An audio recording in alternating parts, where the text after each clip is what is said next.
What's up, everybody? Welcome out to our 6 o'clock live stream. If you're new here, we do this every Sunday night at 6 p.m. Eastern Time.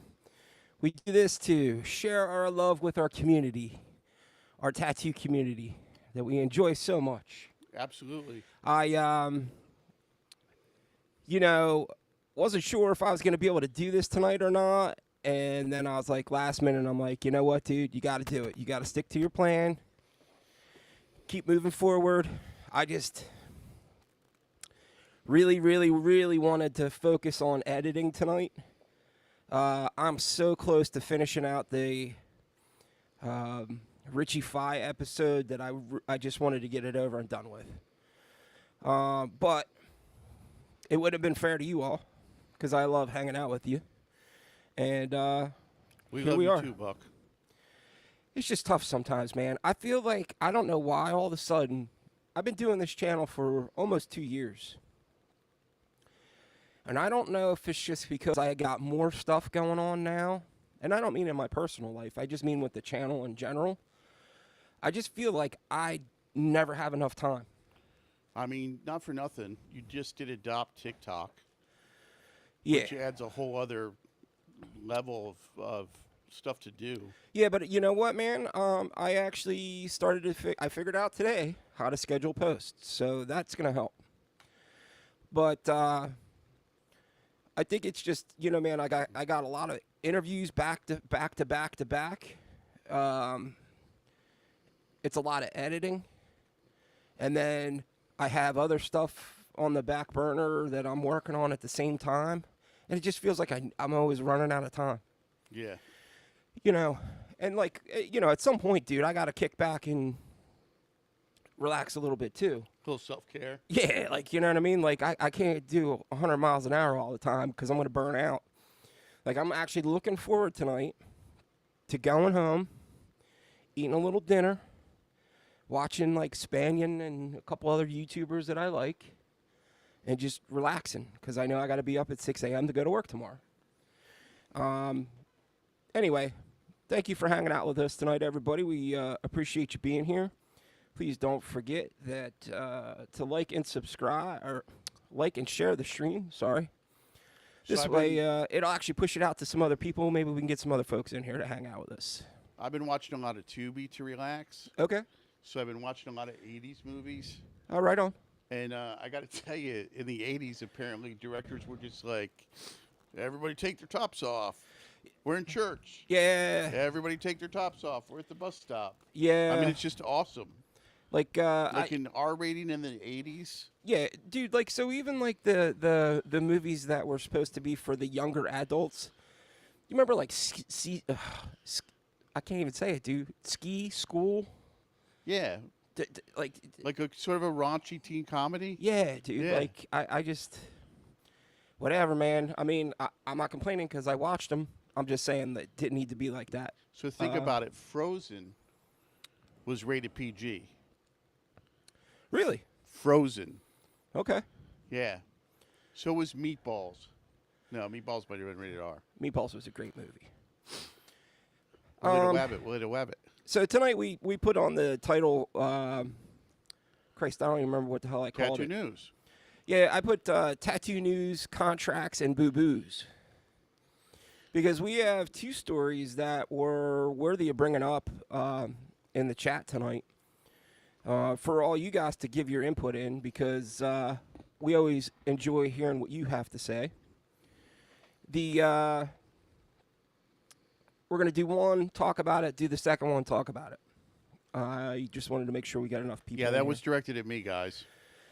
That meant don't be flying. Don't skip ahead. Don't be flying off into the stratosphere. No. I was looking for other stuff to talk about tonight, and you know, I think that I really couldn't find anything like worthy of bringing up.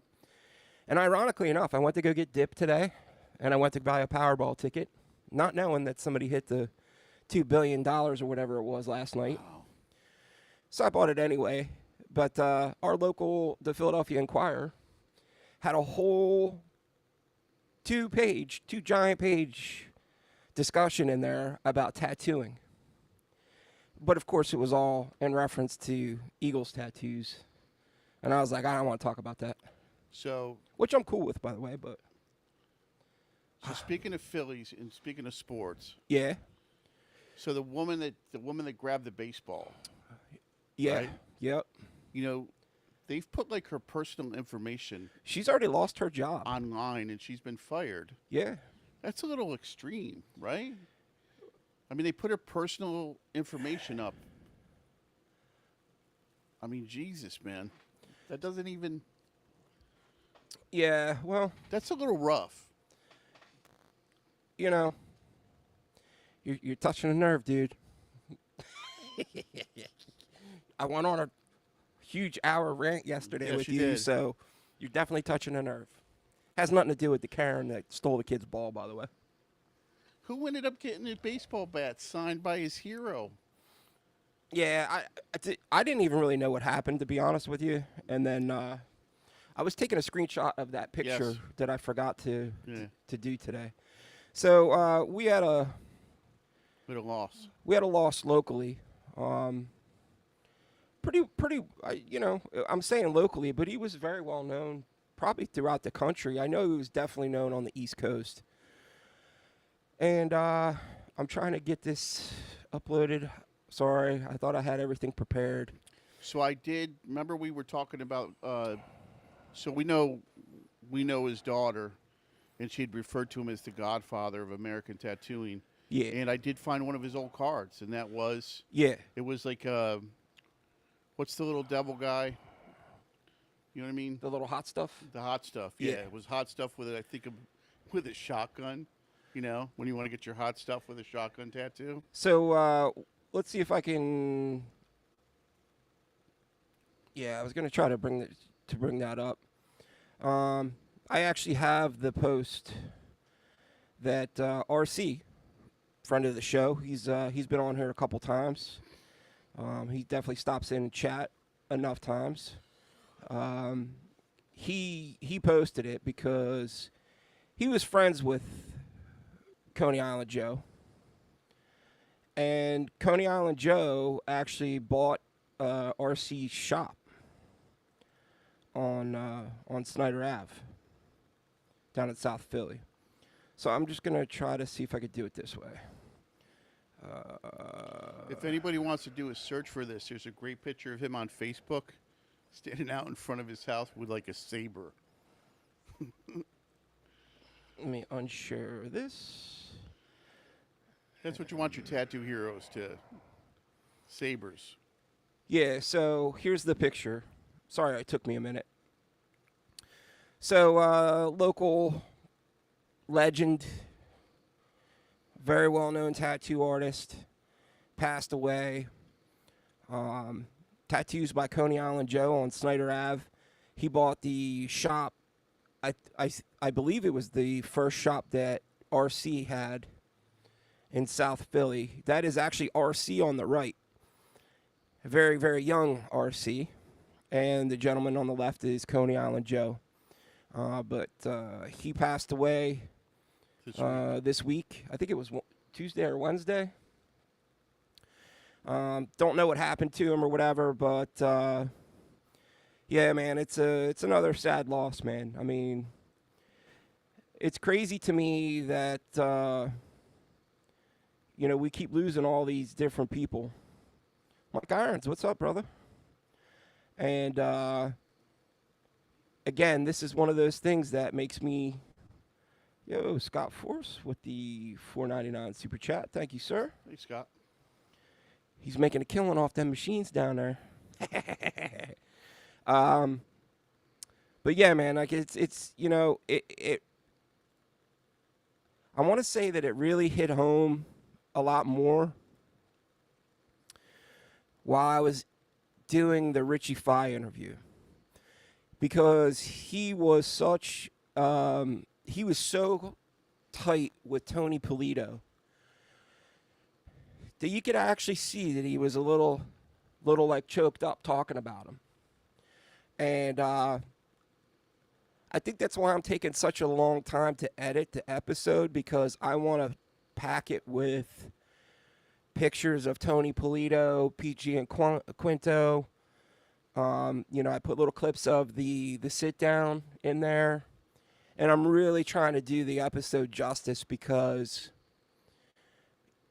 it means a lot to Richie, and it means a lot to the older guys that are still around, and I had Ronnie Delacqua hit me up, and he was like, "Hey, brother, I just want to let you know, man, everybody keeps telling me how awesome that interview was." Mm-hmm. And I think that, obviously that meant a lot to me because I respect the hell out of Ronnie. But, when somebody puts their life into their work and then they have older people share that love with them, you could see how much it means to Richie. And I didn't want to just I don't know, man. I'm rambling, but I really wanted to do him justice. That's all. And I think, with time, right? With my generation of tattooers, with the huge blow up, I think before my generation, they really did know each other, whether they liked each other or didn't like each other. Yeah. I mean, they all knew who it was a small pool. So it's no surprise that a guy like Richie Fye really probably looked at Polito like a mentor. You know what I mean? In more ways than one. Yeah. Like how, some of the guys that worked for Eddie talk about Philadelphia Eddie. Yeah. And what's crazy is Tony Polito's wife still runs Old Calcutta Instagram. Nice. And she posts, if not every day, every other day, every third day, I love you, my king. I miss you. Rest in peace. And she posts a picture of her and Tony, or she'll post a really cool picture of Tony back in the day. And, dude, I was able to snag, man, look, we talk about this all the time on this show, and I don't really feel like you guys understand how we're not bullshitting when we say that these guys had lines down the street. Okay? I actually have them, and you're going to have to look for them in this video of Richie's when it comes out. Hopefully by Wednesday or Thursday. Dude, I have 2 pictures in there. Literally a line down the block waiting to get tattooed at Old Calcutta. Then somebody had the gumption way back when. I mean, it looked like it was from the 70s, dude, this picture. Because there's people with afros and that big beanbaggy hat with the. You'll know what I'm talking about when you see it. The dude from the Cosby Gang. Yeah. Yeah. But let me tell you what. That lobby, asshole to elbows with people, dude. There was literally barely any room for anybody to move around. So when we tell you that these old heads were doing 50, 100 tattoos a day, it is no bullshit, and that's living proof right there, man. It's insane. I don't know, man. I mean, it is like when I showed the executioner tattoo to Furry, right? He said that Tommy Knapp drew that tattoo so he could do the outline without lifting his hand up. That's how fast they were. The traditional executioner tattoo, the guy, muscle-bound guy or whatever. Yeah. I mean, without lifting his hand up, he could do an entire outline. So that was the other thing is I asked Richie, because Richie did work with Tony at the end. So Tony at the end was working every Saturday where he was doing collectors. So people that were like, oh, man, I got to get a Tony Polito tattoo, right? And I said to him, I go, dude, I always heard he was the fastest guy around. I said, I don't know if it was like that when you were working with him. And he was like, oh, yeah, it was, dude. And I actually found a clip of him tattooing Mike Perfetto. Let me tell you, dude, he was definitely fast. Now, was it the greatest tattoo ever? Tony Polito would tell you that first thing he would probably tell you. But it was clean, it was done right, and you're in and out the door, dude. Dude, do you ever watch the vintage tattoo films and you hear the machines and they're just like screaming? Yo, let me tell you something. Screaming. Sarah with the $5 super chat. Thank you, Sarah. Sarah, how'd things turn out? Yeah, how'd your date go with Mr. Wright? Yeah, what's up? You're gonna have to let us know, man. We got to make sure we approve. We got to take a ride up to Canada. We got to make sure he's a good dude. We're gonna have to come up there and crack some skulls. Dude, he's tattooing Mike Perfetto. There is a spark arcing off this thing that you could weld with. Dude, if it ain't sparking, it ain't marking. It was sparking. It was actually coming out and making a loop. Bright blue, and man, that thing just sounded like it was humming, boy. And I'm like, whoo. But it's funny, man, because I said to Richie, what was one of the things about the whole sit down that maybe could have changed or wish he could have changed. And he said, I wish I would have been able to get a microphone on everybody instead of one microphone in the middle. He said, because there, a bunch of old dudes started talking over top of each other. Richie and PG and Quinto would be down here having a discussion that was worthy of hearing. And Polito would be leaning over and cracking jokes with Mike Perfetto or Ronnie and saying shit. One of the really cool things, and I don't know if you've not seen the sit down, you should definitely go check it out. But Polito talks about actually going down and meeting Cap Coleman. He met Cap Coleman when he was 17. He went down to Portsmouth when Cap Coleman was working at Tex Pieces shop. And he said, he was a little old man. He was like 90 years old with these thick glasses, the wife beater T-shirt on, the jeans, whatever. And he stunk. And Ronnie's like, yeah, it's because he took a bath in the river. And then Perfetto's like, well, you didn't get a tattoo by Coleman? He was like, hell no, you're taking your life in your own hands. He goes, he was 90 years old. He tattoos like I do now.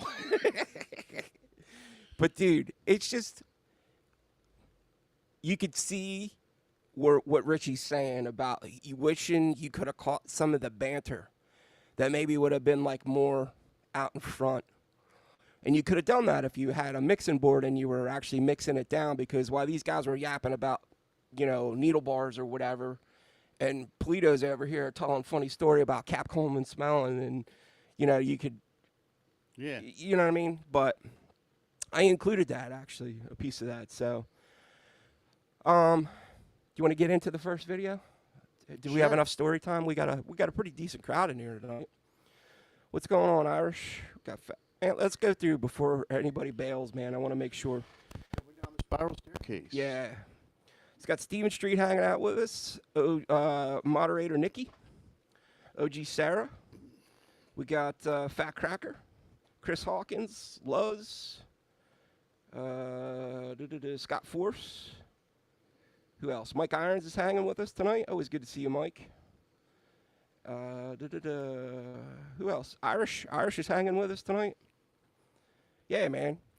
So she said the date was great. We saw the top of a human skull that had been used as an ink bowl for tattooing. Nice. Okay, I so approve. He sounds like he might be our kind of dude. Yeah. Okay. So just as an aside, I really, not to be corny or whatever, but I want to thank everybody for all the support you've been giving me on TikTok.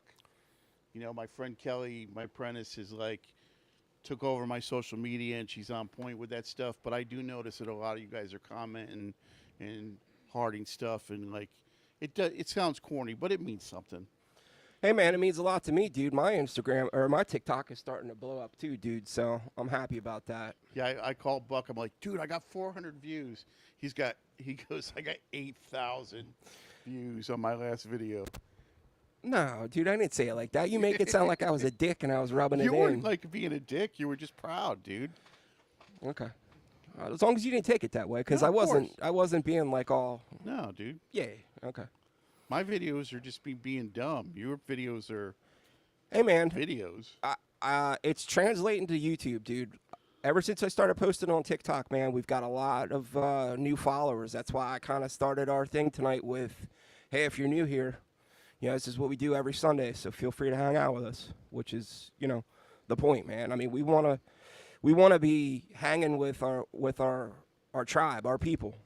We don't want to, this is our opportunity to kind of interact with you. If all I do is post videos or whatever, all we can do is interact via comments, and that's kind of beat. Yeah. So I got to try to figure out how to do this without playing the song at the beginning. So bear with me for 1 second. We're gonna get into the first video that I feel like is pretty good for us to talk about. So let's do this. I was able to catch it. So, as you can see, I'll never forget my second tattoo. The artist said, I added my own twist to it. I hope you like it, without asking me first. Now I got to skip past to where the song stops. Perfect.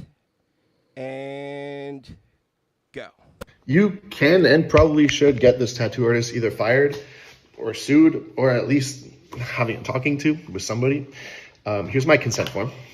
It's very long, and this is not including the 3-page PDF I send people before they even get here.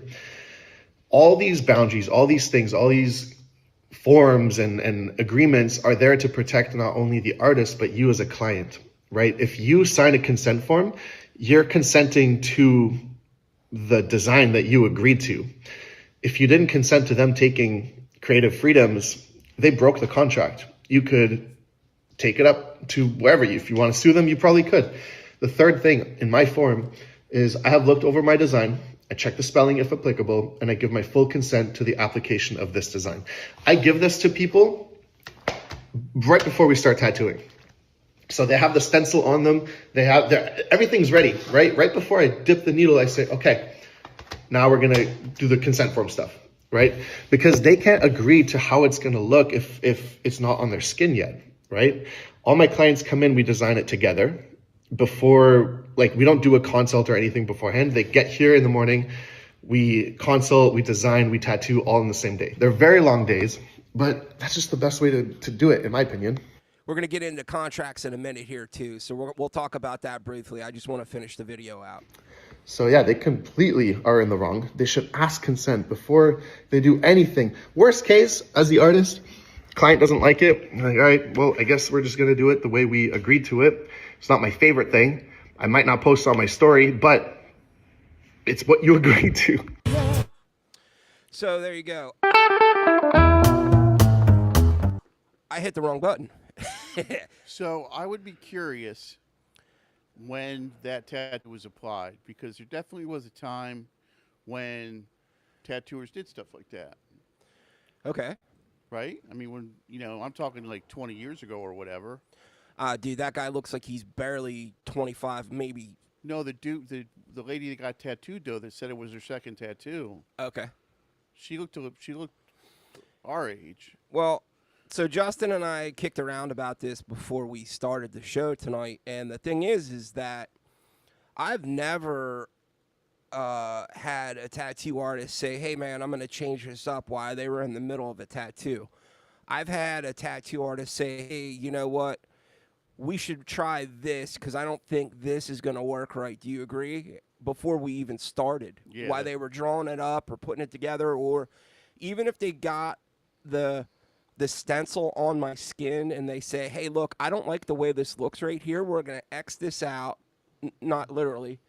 But we're going to, instead of doing this, we'll do like a swirl in here because I don't think that that's going to hold up. It's too tight or whatever. Because, man, like sometimes if the stencil gets put on your body, it might sit funny, stuff like that where it's like it doesn't just line up right. So I think that I could see somebody doing that, but I would also say that it would have to be like, yes, I agree with that. All that stuff gets said for me now. before the design is even put on. You know, they bring in their stuff, and I, say this is too small, this is too detailed, this is what this is eventually going to look like. And if they don't believe me, they can just, they get tattooed somewhere else. Right. You know? I mean, I remember going at the beginning of getting tattooed, and I guess my only reference at that point was older tattoos, right? Because we're talking pre-internet, man. And you would literally like see stuff in a magazine. I don't remember, you can tell me if I'm wrong, but I don't remember there ever being too much of fresh tattoos in tattoo magazines. Like they were all pretty much healed. Yeah. Right? So I still do. I mean, I guess this is where my American traditional thing kind of comes into the focus. Is just like I like those thick, bold lines, and like I would be like, oh no, I want those thicker. And I remember actually it was Jaybird going, no, you don't want them that thick to start with. They're gonna turn out that way. Yeah. And I thought it was bullshit. Because I didn't know any better. I was a young kid. And he was right, because now that tattoo looks amazing. It looks freaking brand new almost. And it held up. So see, that's the thing with like young tattooers, man, or young people in general, is that at 20 years old, I could intellectually understand 10 years from now, but not the way I had after I lived it as an adult. Do you understand? I mean, I could intellectually understand the future, but when it becomes a lived experience, I know what 10 years is now because I've lived through 10 years as an adult twice, 3 times over. And that's not disrespecting young tattooers, but, if you say to them, what's this going to look like in 10 years? They don't, feel like a lot of them they don't understand the passage of time yet because they haven't really experienced much of it. Right. And, like I remember having that discussion with Mike Schwagert. I also know that he brought it up during the sit down. How we were all using like 14s. Yeah. To could not understanding. Right, because back then everybody was like, hey man, I want it to look like that. I want that thick traditional line. And then, years later, after you've tattooed for a while, people came up to you and they were like, showing their tattoo, and they were like, oh, because the lines were like super thick. Now, I think that doesn't mean, I'm talking about an American traditional sense. There are like neo-trad / graffiti styles where they are the thicker lines, but they're meant to look like that. Yeah. And they're also super fat, like almost like a big magic marker almost, right? There's a girl from Philly. I think her name's Krista Leto. She's from, she tattoos like around Fishtown or whatever. She does that, where she does like that really thick, almost graffiti style lines. And then she packs in a bunch of color into it to like make it like super bold and bright.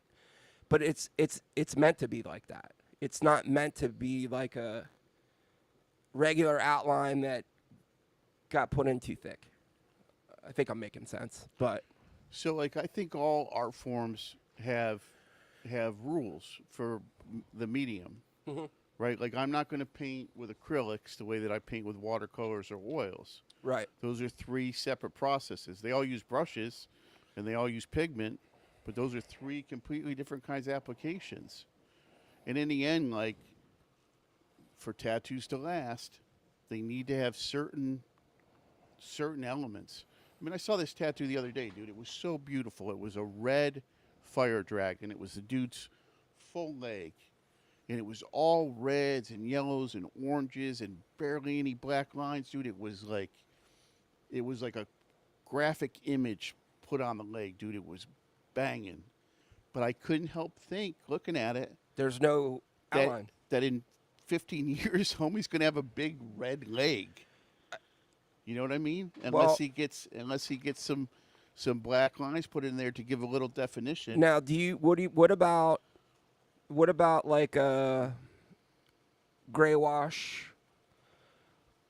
It's not necessarily like an outline. It's like a lightened up. Bloodline. Not a bloodline though. Yeah, I guess maybe a bloodline. So, I mean, I got tattooed by Julie Moon.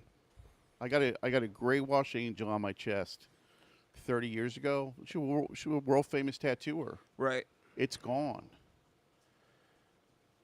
Okay. All that fine, beautiful work, and it was, man. It was fine, beautiful work. All the detail on the feathers and stuff. It's just, you can tell there's a tattoo there. The madam's in. Nice. What's up, madam? What's up? So I fell victim to that because my Alex Gray piece doesn't have any black outline in it. Right, and when it was first done, right, it was, Looked amazing. yeah. It still looks really good right now, don't get me wrong, but I could see like another 10 years or so, it's definitely not going to look right. It's already starting to look where there's, you can't see the definition of it. Yeah, because, I mean, tattoos gain patina. What happens to metal? Patina. Tattoos gain a patina, right? Like a classic sleeve from the 60s or the 70s, Gots, has a certain Ungats. has a certain look, right? The browns, the yellows, the Yeah. reds, they've all sort of, if it's done well, it's still all there, but it just, you can see the age in it, and it's its own kind of thing. You know what sucks about that, man, is I don't have the heart to go back and get that redone because it took so long to do. Like, it's going to probably be one of those tattoos where I'm just going to be like, it is what it is, man. It is what it is. So let's get to the second part of that conversation that guy had, where he says about having a contract. Wait, there's one more thing about what the dude said. So I think that's a stage that tattooers go through that they grow out of. With the And- contract? No, with I added my own touch. Oh, okay. So I feel like when tattooers are new, they're really very, very open to the clients. You know what I mean? They're working hard, they're grinding, they want to give everybody exactly what they want. But then you sort of develop this sense of I know better about tattooing, which is true, right? Like the dude that's working on my car, that works on a car every day, knows better about my car than I do. Absolutely. So I think there's a stage where tattooers go through where they're like, no, you don't want that. You want this. You know what I mean? They're going to educate the people they're tattooing. But then eventually you grow out of that where you learn to respect the clients again. Right. You know what I mean? But you're also going to tell them, though. No, and I'm not talking about technical things. Okay. I'm talking about, I just wanted to make sure you were. yeah, that's not the design you want. You want this instead. Gotcha. Yeah, that's I nowhere. I just wanted to clarify so that everybody that's listening to us knows what you're saying. It was probably very clear, but I wanted to make sure I put a on it. Because, you say the wrong words these days, everybody gets pissy. Scott Force said Julie Moon at Blue Dragon Tattoos or Queen of Hearts. Julie Moon, who was, I actually got tattooed I got tattooed by her twice at Jim's Tattooing in Seabrook, New Hampshire. I think it was right after Julie had broken up with her Tom. She was Tom Beasley's wife. Okay. Yeah, and then she went on her own. Stephen Street said one of my older tattooists used to work with Julie. My gray wash is still there from 1996. Yeah, mine's from like 1987. There's not a lot left. Right. But then I had her do like the see-through angel gown with like only the suggestion of the body underneath it. Like, it was beautiful, beautiful work, and it did stay for a long time. But it just, I had roses done by Scott Harrison 25 years ago, and I was lucky enough to where he used Spalding number 9 pigment, right, the red. I think it's Spalding number 9. Don't quote me, but he used a Spalding red that a lot of people You know, that was like a holy grail pigment for a little while. And those roses are just as red today, deeply, deeply, deeply red as they were 22 years ago. You know, I saw Eddie, Sailor Eddie, post today about he has the last bit of the Esther's yellow, and I didn't. I saw the post. I read most of it, and then I got sidetracked with something else, and I didn't get to read the whole post. But it sounded to me like that was it. There's never going to be any more of it. That's the last that she made, and he was going to put some of it away, and then he was only going to break it out for certain occasions. But he also said something to the effect of, "You're not going to be allowed to use pre-mixed inks in tattoo shops anymore." Something to that effect. I'll have to look for it, but I told him, I said, "Dude, you gotta hold on to a little bit of that yellow until I get down there for my I don't know where we would put it in the ship, but or the eagle. Well, actually, the beak. The beak and the top of the wings. Yeah. So Was he saying that Esther didn't like black shading? she didn't like to do outline. She didn't like anything to do with black. Anything to do with black, right? Right. That's why she did color. Yeah. He said there was only 2 tattoos in the world that have black outline in it that Esther did, and he's wearing one of them. He said all the other ones were, Paul or Sailor Eddie, or any of the other people that kind of came through the shop at some point, did all the outline and the shading, and then by the time they got to the color, they would send them on down to Esther, and Esther would bang in the color. Can you imagine what? I've never in my life walked from station to station. Me either, but I tell you what, dude, their stuff was A1, top notch. So at that point, it wouldn't matter to me. I'd be like, sure, where do you want me to go next? I wonder if somebody should pull that at a convention. Set up like a booth with 3 people, and you go through. Got a Mercy is a new listener. What's up? Thank you for stopping by. Said can't do a real tattoo without black. Yep. So we're all on the same page there, Mercy. I think we all agree to the extent. So Topper from Philly wanted to cover the angel with an eagle a couple years ago. He's like, "Oh, dude, I'll do a beautiful," and he would have done a beautiful eagle. And I'm like, "No one's ever touching that tattoo, man. Right. I don't care how it ages, what it looks like." Yeah. So let's get into the second part of that conversation, though, where the contract. So, let me just double check. I want to make sure I give credit to the guy that did that. So it was Bad Vibes Tattoo was the person that did that, a reel that we played for you all. He talks about a contract in there, and he talks about making sure that the client signs the contract and all that stuff. You and I both said this at the beginning that it's nice and all that you're doing that, and I agree with it to an extent, but if it really came down to it, a lawyer would pick apart those contracts. I mean, I was told early on that in the end, the release forms, it's not like they're a con. They're not a con, No, but it's trying to be a CYA. But as far as like being legally binding, going in front of a judge and saying they signed this release, yeah, any lawyer pick that to pieces. Yeah, so when I first started getting into doing this tattoo channel, man, I had people who were like, "Hey, man, did you get a release form for, And I said, well, nah, man, I think that a majority of the time I'm actually asking somebody to be a part of the show, so why would I need a contract? I don't really do like man on the street kind of stuff. And if I did do that, like at a convention, you could always blur people's faces out. But in reality, I heard that even if you have those release contracts, unless they're like ironclad written by like a super lawyer that knows entertainment stuff, you're going to get screwed anyway. So look, don't be a scumbag. Just make sure you're not taking pictures of people you're not supposed to be taking pictures of, and everybody's going to be happy. How's that? So it is funny that so my apprentice, one of the things she did on Instagram is she posted some work because she didn't know any better, and I caught it pretty quickly, and I had to like explain it to her. She posted some work that she thought is like the work that I do, that was done by other tattooers, and I was like, "You got to take that down immediately.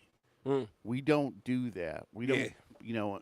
I mean, unless it's like, you know, unless it's spelled out, you know, Right. vividly. Yeah, we don't." So Scott Force was asking, I want to do that once, like outline, color, then shade by Absolutely. station. Yeah, so that's exactly if the Sailor Eddie and Esther were known as like I said to Eddie when I did the interview, I was like, I wanted to call it like the assembly line, but I don't know if that was the right way to put it. Tommy Knapp and Jerry Reds did the same thing. Did they? Yeah, absolutely. Tommy Knapp did the black shading in the outline, and Jerry did the color. Okay. So I don't know, man. Is that I can't remember if Eddie said or not, but do you feel like that has something to do with getting it done quicker kind of situation? Probably. I mean, he made it sound like it was just Esther didn't want to do black, but I would assume because they were all about being efficient. Yeah. They were like big time about being efficient. A lot of the older generation tattooers were all about being efficient. Like Ronnie talked in the interview that I did with him about like Zeke Owens, like not wasting any movements. He was like, it was like a symphony. Like, you know what I mean? Like there was no wasted moves. So there's a place you can go as a tattooer, and probably as anything, right? Like when you were in the zone as a sound guy, right? It becomes like, yeah, well, you know. So when I like first got into the music business, man, and I was moving gear all the time, I got to work for this older guy who said to me, I was taking gear in off the truck and just plopping it on the middle of the arena floor, and he pulled me off to the side. He's like, "Hey, man, stop," and I'm like, "What's the matter?" And he's like, "Put it where it's supposed to go. There's no need for you to pick up a piece of gear twice." And just for the record, homie can do cable wraps like no one I've ever seen. He's like Indiana Jones. He just grabs one end and goes like this, and they circle up real quick. That's because, man, you were taught, especially when you're doing big stages, dude, you should be able to undo your cable and go like that, and the barrel should just go to the other end. So this way you didn't have to sit there and like lay cable. You could just undo it and just go. So when I was working at the shore, like as a kid, especially on the holiday weekends, we would be in our booths, and the floor people would tape the designs to our door, to the inside of the door. Right. And it would really be like you would end a tattoo, break down, set up, and the stencil's already made. So you're ready to just rock and roll. Right. You're not even leaving your chair. You know what I mean? And yeah. Scott's loving it. He's like, "That sounds like a great idea."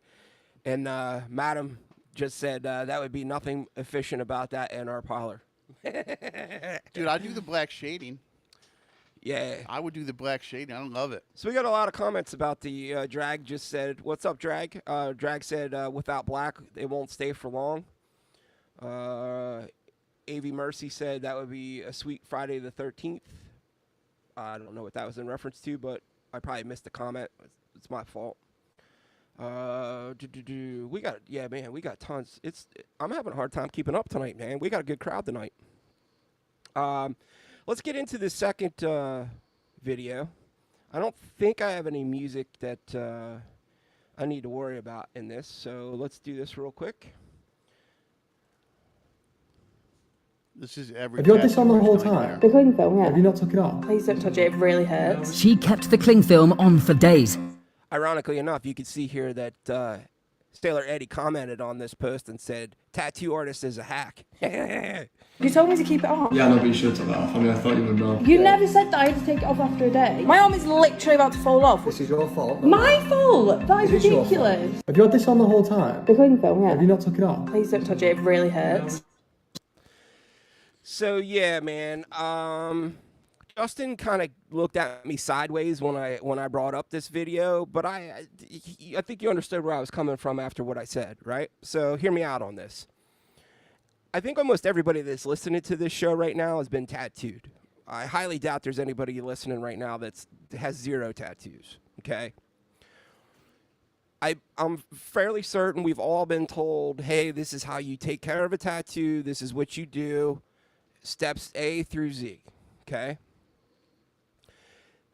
Now, this video looks like it's just somebody in a Karen that's bitching, complaining just to complain. But Until you look at her wrist. you see her wrist is ballooned up. Yeah. And the other part of this is think back now. For some of you, it might take a little bit longer to think back. Ooh. Ooh, I felt But that. think back to your very first tattoo. Were you or were you not given explicit directions on how to take care of your tattoo? No? Okay. So you had enough common sense. Do you mean first shop tattoo or first? Well, yeah, dude. I'm not talking about some kitchen magician. Okay, hey. I'm talking about a shop where you actually went that's worried about, like, you know, cleaning Yes. tubes and doing the right Yeah. thing. Yeah.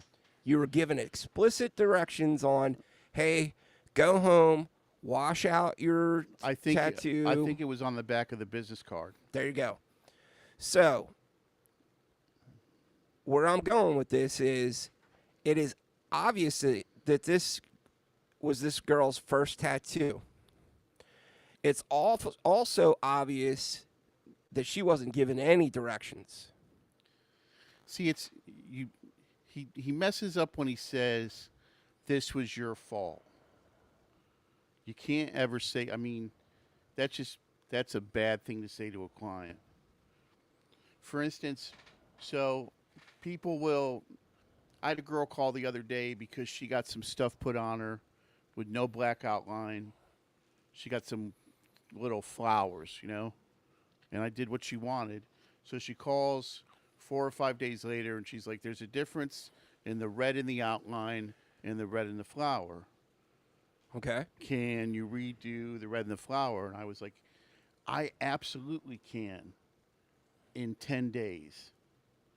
After it's healed, after I won't be adding trauma to the skin, I can absolutely do what you want done, right?" But you have to be so careful because you have to make sure that they understand that, yes, you will take care of it for them, but you have to wait for the skin to heal, because a lot of people hear that as a no, and they Right. get salty. They automatically go to shutdown mode. You told me no, Yeah, like, and that's not the case. I told you no, give me 7 days. right, give me 7 days and I try to explain to them that when the skin is newly healed even, and you go back into it, you tear it to pieces. That's just skin. So, man, the comments are flying in. I love it. I love that you guys are commenting and giving your input, because You know what I mean? When they get like they get the red flower with the red outline and the red in it, and then the blue flower with the blue outline. You know, yeah. that stuff. So, the madam said, but why would she wait so long? I feel like that is staged at the least. It's possible. It is possible. Well, she is Australian. It sounded British. Did it sound Australian? We can play it again. Mercy just said, absolutely not how you talk to a customer. Scott said that this sounds fake, but good subject, not taught unless proper training. So, you know, a tattooer once brought up something to me about telling people how to heal tattoo work. And he said, "Don't you think it's kind of ridiculous that people are taking health advice from us?" Mm. I mean, I didn't go to medical school. Yeah, but you're taught. No. I mean, we were just talking it between tattooers. Yeah, I got you. But I mean, I've had nurses say, "How do I take care of this?" And I look at them and I say, "You're a nurse. You've forgotten more about wound care." Yeah, but I think that most people look at it as a special type of wound. Special type of you wound. know, hey, look, I don't want to do anything to jeopardize how this is going to look when it's done. just like they, strongly suggest that you don't gob, Oh, yeah, A&D dude. ointment or, you know what I Just- mean? Just like you're making a sandwich, man. Just put it, Yeah. the whole tube. You're not slapping mayonnaise on there, dude. You know what I mean? It's a nice light coat. Hey, nothing for nothing, dude. But I did put too much on my face here when I was in Arizona, and I didn't realize that I put too much on the top. Like I thought I gave it a good wipe down before I went out of the house, and I happened to go to the desert in Yuma, and it actually cooked it a little bit at the top. Yeah. And yeah, so there's a reason why they tell you not to gob it on there. It's not, it. The other part of it is that your skin needs to breathe. That's you're by you gobbing all that crap on there, dude. Your skin's not breathing. And there's bacteria that's called anaerobic bacteria, which is bacteria that doesn't require oxygen. So if people don't wash their tattoos well enough to get rid of the anaerobic bacteria, and then they, all the ointments are petroleum jelly. They all have additives, various additives, but they're all petroleum jelly. So you're putting an airtight seal over bacteria that doesn't need air to live, and that's what happens. Right, man. This definitely stirred the pot, dude. This video. So if you guys are guys that are tattooers out there, if I tattoo somebody with more than 3 or 4 tattoos, I will sort of jokingly say at the end of the tattoo, you probably have your own way of healing them. I think that's the way you should do it. And then if they say, no, I want to hear your way, I give them the whole keep it clean, put mayonnaise on it, rub dirt in it, Take a lap. Yeah. Make sure to go into the sun in chlorinated water. No, the ocean. The ocean, yeah. Dirty Especially Jersey. Jersey Ocean. Yeah, make sure that there's medical supplies washing up on the beach.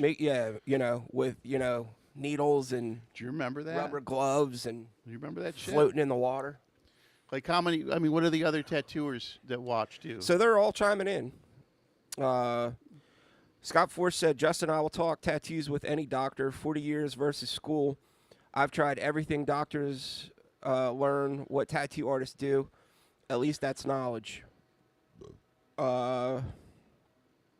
Stephen Street said, guys, she's British. That's a Northern English accent.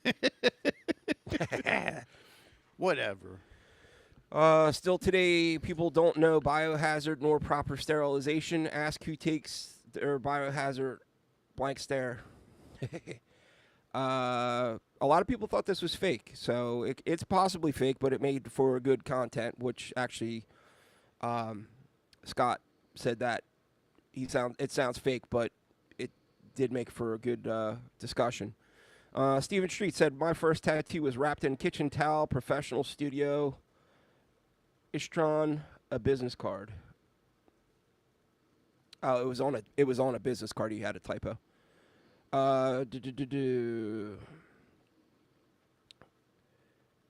So the one thing I've never done as a tattooer is I've never wrapped tattoos exclusively in saran wrap. Remember when everybody was doing the saran wrap tattoo bandage thing for a little while, and people would get like little puddles of blood underneath the saran wrap. Just yeah, dude. That never looked. So they never looked right to me. Madam just said, Justin, I do all of our aftercare, and I always tell them, I'm sure you know how to heal a tattoo by now, but we like to do this and go through all of our instructions. Yeah. I tell them the mantra is no bacteria, no infection. Yeah, so Scott said, I'm old and I love Sanoderm or Second Skin. Takes the human error out of tattooing. Man, I did the saran wrap thing for my first bunch of them. I did Sanoderm twice, and I loved it. It just didn't work for me because I'm fat and I sweat. So my buddy Johnny G, right, been getting tattooed 35 years, right? He's getting a lot of work done in the early 2000s, and he just healed terribly He got tattooed by everybody in my shop, man, and we thought of every possible thing, you know, every kind of product, every kind of thing for him to heal well.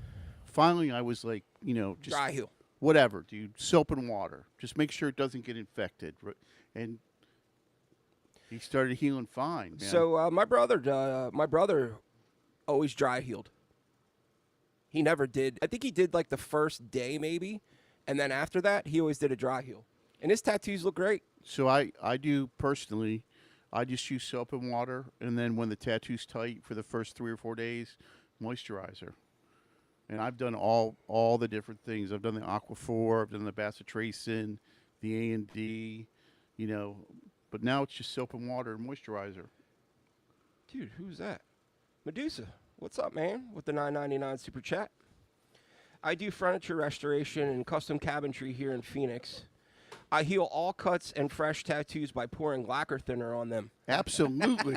Absolutely. Ouch. Thank you for the super chat, bro. I like when I'm working in when I'm, you know, making sandwiches and I'm out of ointment, just grab some Miracle Whip, smear it right on there. It's fine. A little mustard. I mean, I know a lot of people do the second skin. I wish I could use it.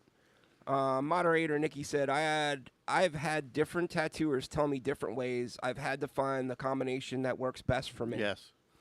And that's the thing too, dude, is I think that there are other people that have, you know, skin differences and stuff like that. And, you know, I've been to multiple shops and they were like, oh, do this. Or, you know, you go to the next shop and they're like, never use this. And then, Yeah. you know, so you just kind of really have to figure out. Madam said, Buck, you should try the Sanoderm Flex, super thin and matte. You can hardly see it on the skin. I believe I did try that last time. Like I said, man, I struggle with being a fat ass and sweating. And like if it was on my elbow or whatever, right? And if I'm sweating, because I sweat just standing still. It wants to move around because it can't, you know what I'm saying? So I think that the one time I did try it, I didn't dry it enough. Like, you know, you're supposed to pat it dry with a paper towel and make sure it's like really, really dry before you put it on. I think that was why it didn't work the one time. But So a buddy of mine, a guy I knew from recovery, he was doing this shit called trank that eats your flesh. And so when he first got his stuff together again and got clean, they put a bandage on him that was somehow based in a petroleum product. It was like a medicated, almost like a medicated cast. yeah, so they have this new stuff out. I think this is what might be what you're talking about. Was this recently? Recently, yeah. So they have this new product out. I saw it at the Philadelphia convention. I think it's where I saw it. It was called Tattoo Armor. And it looked like a giant gauze pad that self-sticks to your skin. And then, so what it is it's thick enough to soak up the stuff. And then it also has some kind of medicine in there to heal. I don't know, dude. First of all, when you have second skin on and you get that puddle of gunk under there, you're supposed to, this is how I was told. Tell me if I'm wrong, because Scott, it sounds like you guys use this a lot. Gunk. That's the scientific term. You have your artist put it on. You go home, clean it, do your soap and whatever, pat it dry with a paper towel, get it nice and dry, and then you put it on. And then after that, you will have some, I forget what that fluid's called. Serum. Right? And that's basically your body's producing that to fight the wound. Yeah. So you're not supposed to let that out. It's like a clear liquid. Yeah. Like when you really, really tattoo somebody for a long time, their skin weeps. Yeah. It weeps clear. So, you know, you see people all the time where they have that bubble and they're like pushing it around or whatever, which is disgusting, but it's actually helping you. As long as you cleaned it before you put the second one on. Scott or Irish said lacquer thinner. Haha, I have to adjust my paperwork now. Man, I cannot keep up with the comments tonight. If the artist puts second skin on, I leave it on until I get home, wash it, clean it, and I let it dry. Madam just said we actually bring them back at 24 hours and change it for them. I even work on Sundays. Man, Wow.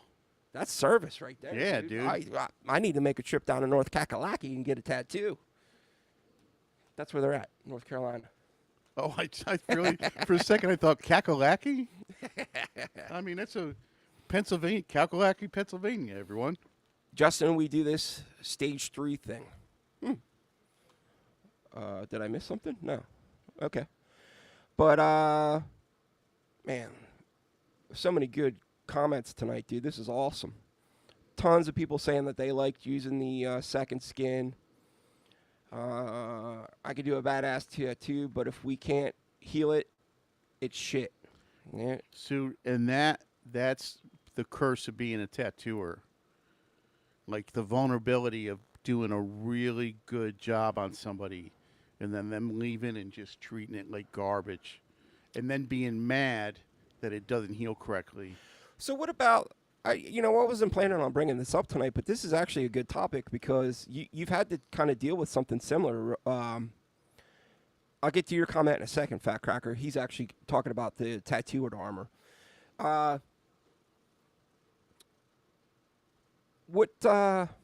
Shit. Oh. Let's talk about the kid that you tattooed that came to you, said, hey, look, I take this medicine. I was told it potentially couldn't hold, the skin couldn't hold the ink because of this medicine. You want to talk about that, or? Yeah, so a client came in and he was taking one of the Acme medicines that you see the commercials for, like this may cause your eyes to bleed and your brain to explode, but your skin will be clear. Yeah. And Love he said, exploding diarrhea. yeah, he said there's a chance that it might affect the ink, but him and I decided to go forward anyways. And because he wanted to get tattooed, he wanted to get a Sailor Jerry Cobra. So I was like, yeah. So he comes in about a month later, and I mean, my tattoos don't heal the way that this tattoo came back. Like the line work was fragmented. And he was really like chill about it. He was like, it's from the medication. This is what happened. And I just re-tattooed it. You know what I mean? I just re-tattooed the whole thing. Because I felt like part of it was my responsibility. Maybe if I had been like, let's wait until you're off the Acme medication completely. Yeah. But sometimes, I don't show the best judgment. So they're not from North Carolina. They're actually from Tennessee. But Scott is actually from North Carolina. Madam corrected me. Anyway. Is it terrible that all kind of blends together for me? What? Everything south of Maryland. Yeah, it is terrible. You need to travel more. Fat Cracker said, tattoo armor works great. I've seen Sanoderm F people up royal because they don't know how to apply it. Yeah. I've seen Sanoderm give people I've seen people not knowing how to use Sanoderm end up with bad staph infections. Okay. So Scott just said diabetic meds, metoprolol kills tattoos. He said metformin. Sorry. I was going to say, dude, I take metoprolol for my heart. Dude, I got a fluttery heart, and I don't have any problems with my tattoos. I got nervous for a second while I'm reading it. I was like, uh-oh. I got to stop taking my heart med then. But he said metformin is a diabetic med that will mess up tattoos, which makes sense, right? Diabetics have a hard time healing. To begin with. Yeah. And antibiotics, they take 14 days past last treatment. Mm. I can't think of what state it was. I mean, maybe it was PA or maybe it was Jersey. At one point, they wanted to demand that tattoo shops had RNs on staff. You sure you're not talking about one of them sedation joints? No. This was like, there was a state that was considering, they were formulating their tattoo code. Okay. And one of their conditions was an RN on staff. I could be wrong, but I also think I remember that being one of the requirements for them to open up the tattoo shops on the military base. Really? I think that was one of the requirements, that they had to have some type of medical staff in order for them to have that tattoo shop on the bases. I could be wrong. I'll look it up, but And I'm basically, 99% sure. basically what happened was the tattoo shop owners got together and they were like, this is a prohibition. We can't, we don't make enough money to afford a full-time RN in the shop whenever we're open. So I think that was shot down. I want to say Jersey, but I don't know. Yeah, so Scott is saying the artist or madam that should know this is it should be covered in your release. He said that we have to have CPR. I was also a medic and EMT. So there you go, man. We had to I take mean, CPR. they're doing it. They got all their bases covered down there in Tennessee, dude. That's So I took the APT course, right? okay. Alliance of Professional Tattooers, right? So, because for a while they were one of the only people that offered that kind of training. So the dude said he covered our hands in this chemical and said, everybody go into the bathroom and wash your hands as thoroughly as you can. Okay. Take as much time as you need to wash your hands. And I mean, we were in there all washing our hands for like 5 minutes, like washing them. And then we go back out to where the guy is that's giving the medical training, and he uses the black light on our hands. He's like, this is why you wear gloves, fellas. Yeah. Yep.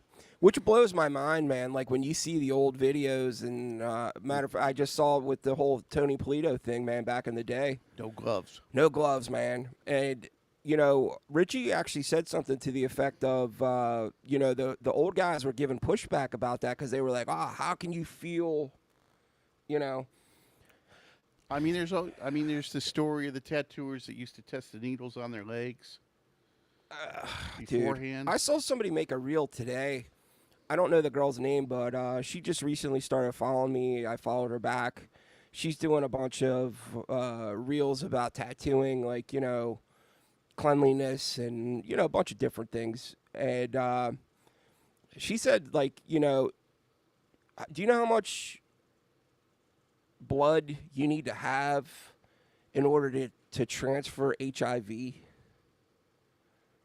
And it's like minimal. Yeah. Minimal. So, man, obviously that wasn't a big problem back in the day, but when you hear the stories of the guys, using the same needle all week, So it blows your mind, dude. there's a tattooer that I'm friends with, and this guy learned a tattoo from an old school motorcycle club. He learned it, Okay.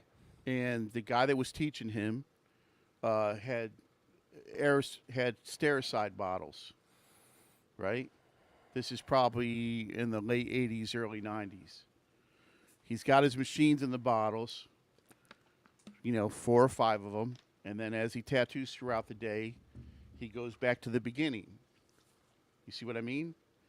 He goes through all 5 machines, Oh, then dude. goes back to the beginning, goes through all 5 machines again. So the dude is doing the interview, right? The guy that was being taught, who's like he's an older tattooer now. And he's like, you guys got to understand, though, that when these dudes were like, this is clean enough and this is how we do it, you could say, I'm not doing it like that. But then you were going to be put out on your ass. Yeah. You were going to get your ass beat and you were going to be thrown out onto the street. Man, there's just a lot of things that have changed that obviously are so much better now. So much better. And when you hear stories about that, dude. So when I started tattooing, right, I got the A to Z book. You old guys know what I'm talking about, the A to Z book, right? The young bucks don't know. And they actually had to add an extra booklet on autoclave sterilization. Because in the original A to Z book, the chapter included like cold sterilization and heat sterilization and like a heat clave, which eventually they, doesn't work. Yeah. Fat Cracker just said, no glove street tattoos in India. My favorite tattoo videos to watch. It's like the Moskowitz brothers on the Bowery and on steroids. Dude, I saw one of those the other day. Actually, you might have sent it to me. And there was a street tattooer from India, dude, and there was 4 guys lined up, and he basically just went down the line and tattooed all 4 of them cats. And, dude, he was doing the soap reveal on each one of them. Never once changed the goddamn paper towel. He was literally just wiping down this guy, go to the next one, wipe down this guy, next one. Dude, he just passed all kinds of disease from gut. Man, I would be like, yo, dude, can I be first?